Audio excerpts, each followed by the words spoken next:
Lewis Hamilton è rimasto sconvolto per la prematura scomparsa di Kobe Bryant, morto in un incidente in elicottero in cui hanno perso la vita anche la figlia tredicenne ed altre 7 persone. Il pilota della Mercedes ha condiviso su Twitter un post in cui ricorda la leggenda del basket ed esprime il dolore per questo lutto. Sono triste nel sentire che abbiamo perso uno dei nostri grandi. Kobe Bryant era uno dei più grandi atleti ed è stata una fonte di ispirazione per molti, incluso me stesso, ha scritto il campione di Formula 1. Sono profondamente rattristato per la sua famiglia e per le persone di tutto il mondo che lo guardavano. Possano lui e sua figlia riposare in pace, conclude Hamilton.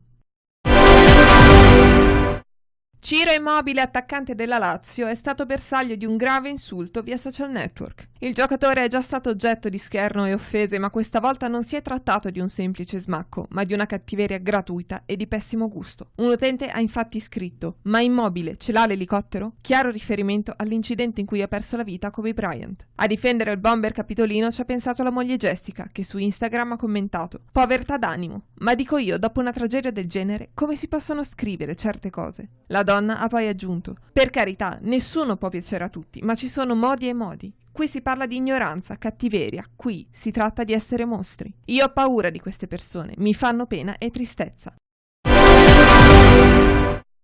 La relazione tra Paul Pogba e il Manchester United non è perfetta, tanto che la scorsa estate Mino Raiola aveva tentato di portar via il centrocampista dalla società inglese. Alla fine il polpo aveva deciso di restare tra i Red Devils, ma la sua stagione, segnata da diversi problemi fisici, non è andata benissimo e si stanno diffondendo voci su un possibile addio a giugno. E vista la situazione, Raiola non vuole fare pronostici.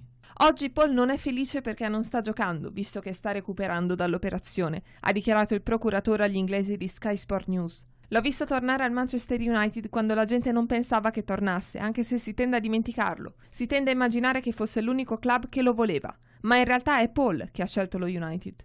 Ma è sotto gli occhi di tutti che le ambizioni di club e giocatore non stanno coincidendo in questi ultimi anni. Vediamo in estate se Paul è ancora nei piani del Manchester e se il Manchester è ancora nei piani di Paul." La prossima destinazione calcistica di Lorenzo Insigne potrebbe essere Milano, sponda nero-azzurra. L'attaccante del Napoli, che con il suo gol ha recentemente permesso ai partenopei di centrare l'approdo alle semifinali di Coppa Italia, a luglio potrebbe infatti trasferirsi. Che diverse squadre gli abbiano messo gli occhi addosso non è di certo una novità, ma oggi, stando ai beni informati, ci sarebbero i margini per farlo partire. Siamo ancora ai primi contatti, certo, ma sembrerebbe che il procuratore stia già lavorando per chiudere l'operazione la prossima estate.